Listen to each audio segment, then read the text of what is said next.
Every woman changes from a girl into a woman. No one should feel ashamed of any part of his or her body. A woman's body is like a tree. When she matures, she is ready to bear fruit.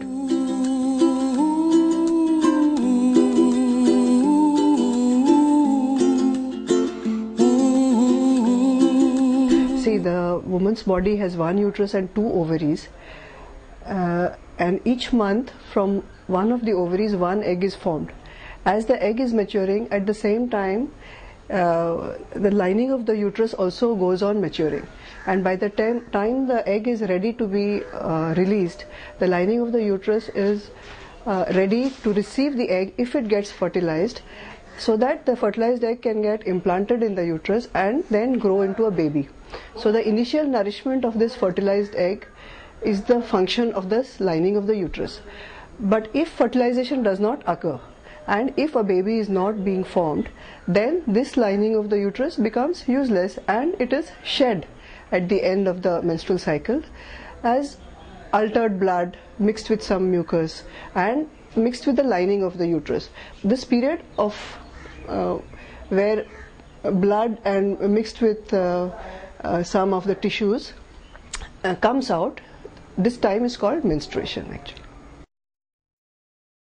The other thing is about how frequently the menstrual pad or cloth used for absorbing the menstrual blood should be changed.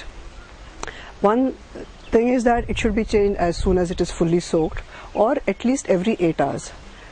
The pad taken at night should be changed early in the next morning. So even if it is not fully soaked, it should not be kept for the whole day, because then bacteria can grow in this blood and then it starts to smell, and it can cause different infections as well.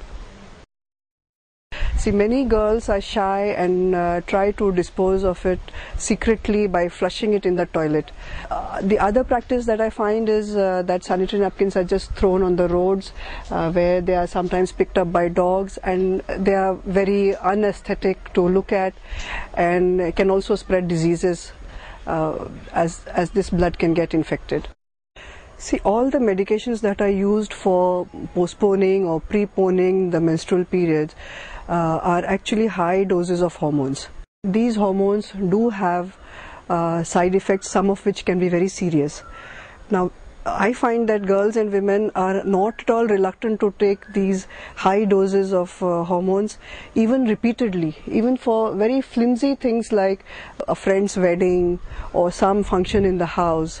Now, repeatedly taking these pills for postponing or preponing the periods can have side effects on the menstrual regularity, plus the pills themselves have their own side effects, including clotting of blood in the veins, which can have very disastrous consequences. So as a doctor, I do not recommend postponing or preponing menstruations for small flimsy reasons.